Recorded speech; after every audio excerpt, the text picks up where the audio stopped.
তাদের অন্তর্বর্তীকালীন সরকার একটা দায়িত্ব নিয়ে সরকারে বসেছিলেন এবং সেই দায়িত্ব নেওয়ার পর তারা দায়িত্ব পালন করতে গিয়ে কি হেলাফেলা করেছেন, কিভাবে নির্মমভাবে নির্লজ্জের মতো সংবিধানকে লঙ্ঘন করেছেন, কিভাবে সম্মানিত ব্যক্তিকে অপমান করেছেন এবং কিভাবে নিয়ম নীতি রীতি সবকিছু লঙ্ঘন করেছেন, নিজেরা করেছেন, অন্যকে দিয়ে করিয়েছেন, তার কিছু প্রমাণ এখান থেকে কিন্তু উঠে এসেছে। আমি প্রথমেই বলে নেই, আমাদের রাষ্ট্রপতি জনাব শাহাবুদ্দিন আহমেদ, উনি আওয়ামী লীগ সরকারের আমলে রাষ্ট্রপতি হিসাবে নিয়োগ পেয়েছেন। ওনার রাষ্ট্রপতি নিয়োগ পাওয়া নিয়ে অনেক রকম বিতর্ক থাকতে পারে, অনেক আলোচনা হতে পারে এবং শাহাবুদ্দিন আহমেদকে অপছন্দ করা লোকের সংখ্যা দেশে অনেক হতে পারে, এটা নিয়ে আমার কোনো আপত্তি নাই।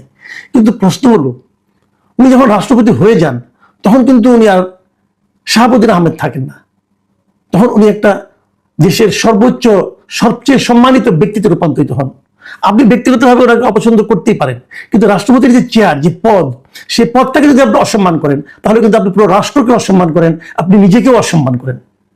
কিন্তু এই অন্তর্বর্তীকালীন সরকার গত 18 মাসে এই রাষ্ট্রপতির কাছ থেকে রাষ্ট্রপতির হাতে শপথ নিয়েছেন। কিন্তু এই অন্তর্বর্তীকালীন সরকারের প্রত্যেকটা উপদেষ্টাকে রাষ্ট্রপতি নিজে নিয়োগ দিয়েছেন।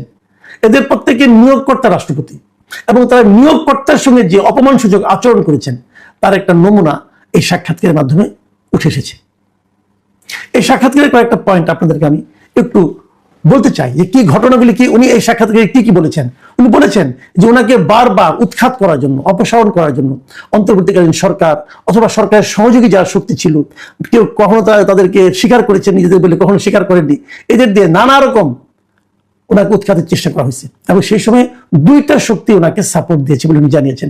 এই শক্তি দুইটা কোন দুইটা? একটা হলো বিএনপি এবং তার সহযোগী সংগঠনগুলো, একটা রাজনৈতিক শক্তি, আরেকটা হলো সশস্ত্র বাহিনী। এবং সশস্ত্র বাহিনীর পক্ষ থেকে এটা বলা হয়েছে যে সংবিধান অনুযায়ী রাষ্ট্রপতি হচ্ছে সশস্ত্র বাহিনীর সর্বাধিনায়ক, কাজে তাদের সর্বাধিনায়ককে সরিয়ে দেওয়ার যে প্রচেষ্টা, এটাকে তারা যে কোনোভাবে করবেন, প্রতিহত করবেন এবং সেটা তারা করেছেন।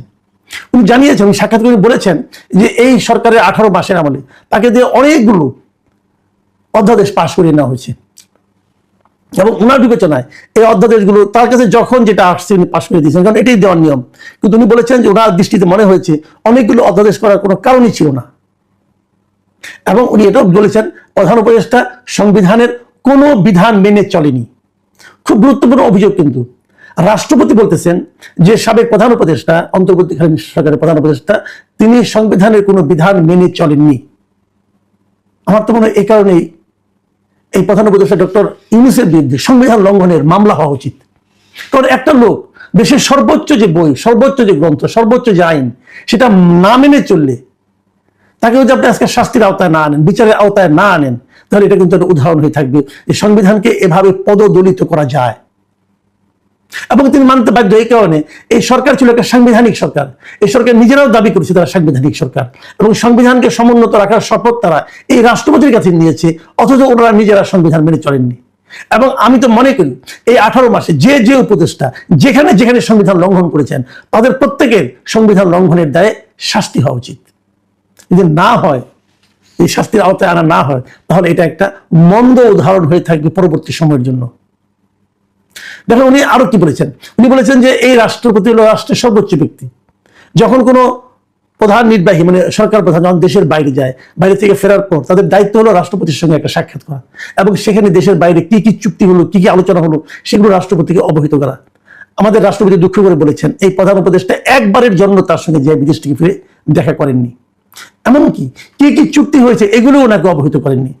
সবশেষ একদম ক্ষমতা ছেড়ে চলে যাওয়ার আগ মুহূর্তে যুক্তরাষ্ট্রের সঙ্গে যত বড় একটা চুক্তি হলো, যে চুক্তি নিয়ে অনেক হইচই হচ্ছে, এখন আলোচনা হচ্ছে এবং যাকে অনেকে নতজানুমূলক একটা চুক্তি হিসেবে বর্ণনা করছেন, সেই চুক্তিটাতে কি হয়েছে সেটা দেশের জনগণ তো জানতে পারেনি এবং খোদ রাষ্ট্রপতিকেও তারা অবহিত করা প্রয়োজন মনে করেননি। ওনারা দেশটার মালিক হয়ে বসেছিলেন, যা ইচ্ছা তাই করার মালিক। এই যে অধ্যত্ব, এই যে আইন না মানার প্রবণতা, এর জন্য তাদেরকে জবাবদিহিতার সামনে হতে হবে না? তাদেরকে জবাবদিহিতার মুখে আনা উচিত নয়? অবশ্যই আনা উচিত এবং আমি মনে করি সেটা এই সরকারের উচিত। দেখেন উনি বলেছেন যে রাষ্ট্রপতি এই সময় ওনাকে একবারও দেশের বাইরে যেতে দেওয়া হয়নি, অথচ দেশের বাইরের থেকে ওনার কিন্তু দাওয়াত এসেছিল, আমন্ত্রণ এসেছিল। একবার এসেছিল কাসাবো থেকে একটা আমন্ত্রণ এসেছিল গত ডিসেম্বরে, আবার এসেছিল কাতারের আমির তাকে দাওয়াত করেছিল। এই অনুষ্ঠানগুলি একটা সামিটে অংশ নেওয়ার জন্য, যেখানে রাষ্ট্রপতিদের যাওয়ার কথা, এই দুটো অনুষ্ঠানে তাকে যেতে দেওয়া হয়নি। বরং কাতারে আমি যে ঘটনাটা, এটা কিরকম হাস্যকর দেখেন, ওখানে যাওয়ার জন্য যে আমন্ত্রণ পত্র ছিল, তার একটা জবাব পররাষ্ট্র মন্ত্রণালয় লিখেছেন নিজেরা যে আমি খুব ব্যস্ত আছি রাষ্ট্রীয় কাজে, অতএব আমার এখন যাওয়া সম্ভব না। চিঠিটা লিখে ওরা রাষ্ট্রপতির কাছে পাঠিয়েছিল সিগনেচার করার জন্য, তারপর তারা পাঠিয়ে দিবে। ওখানে রাষ্ট্রপতি সিগনেচার করেনি নাই, ওখানে বড় প্রশ্নবোধক চিহ্ন দিয়ে ফেরত পাঠিয়েছেন, যেটা কেমন বেয়াদবি, কোনো জবাব নাই। মানে বেয়াদবির একটা সীমা থাকা দরকার।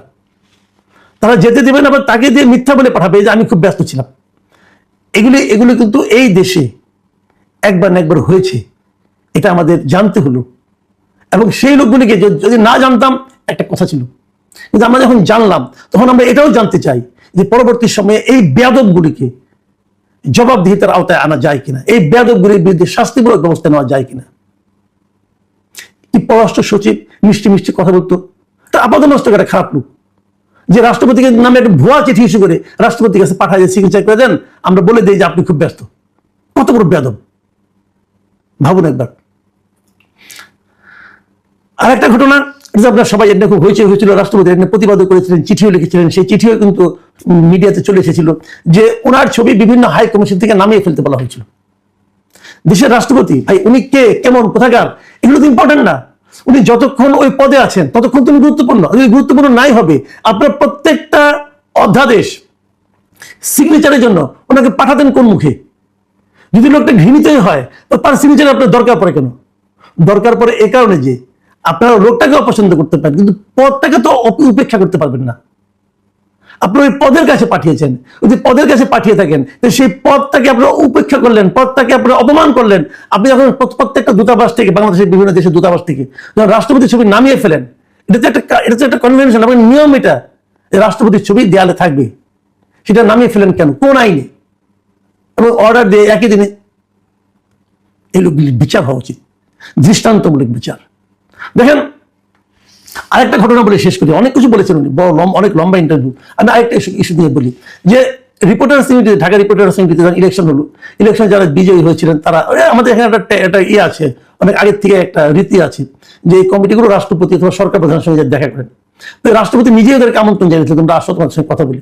তারা গিয়েছিলেন, যাওয়ার পর এখানে ছবিটি বুটে বিভিন্ন প্রেসে পাঠানো হয়েছিল, রাষ্ট্রপতির সঙ্গে দেখা করেছেন। এই অপরাধে ওনার এখানে যে প্রেস উইং আছে, একজন প্রেস সেক্রেটারি ছিল, একজন অ্যাসিস্ট্যান্ট প্রেস সেক্রেটারি ছিল, একজন ডেপুটি প্রেস সেক্রেটারি ছিল, তিনজনকে ওখান থেকে প্রত্যাহার করে নিয়ে আসা ছিল।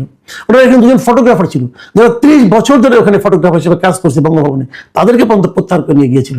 তার মানে শেষের দিকে এই রাষ্ট্রপতির এখানে কোনো প্রেস উইং বলতে কিছু ছিল না। এবং মানে সব মিলিয়ে রাষ্ট্রপতি নিজেই বলতেছেন যে সব মিলিয়ে আমাকে একদম প্রতিবন্ধী করে দিয়েছিল ওরা। এবং এই প্রেস উইং কেন নেই, প্রেস উইং এর লোকগুলিকে আবার দেওয়ার জন্য উনি রাষ্ট্রপতি নিজে টেলিফোন করেছেন ক্যাবিনেট সেক্রেটারিকে, টেলিফোন করেছেন প্রিন্সিপাল সেক্রেটারিকে, টেলিফোন করেছেন এস্টাবলিশমেন্ট সেক্রেটারিকে। এরা কেউ তার কথা শুনেনি, কেউ তার ওখানে কোনো, এই লোকগুলি কারা? এই ক্যাবিনেট সেক্রেটারি কে ছিলেন, প্রিন্সিপাল সেক্রেটারি কে ছিলেন, এস্টাবলিশমেন্ট সেক্রেটারি কে ছিলেন, এদের নাম ধরে ধরে প্রত্যেককে বিচার করা উচিত। যে অনেকে হয়তো আমরা চাকরি ছেড়ে চলে গেছেন, কারণ যদ্দূর আমি জানি এই সবগুলি পদে চুক্তি ভিত্তিক নিয়োগ ছিল, হোক চুক্তি ভিত্তিক নিয়োগ, ওইখান থেকে এনে তাদেরকে জেলে ঢোকানো উচিত। কত বড় বেয়াদব, রাষ্ট্রপতির সঙ্গে বেয়াদবি করে।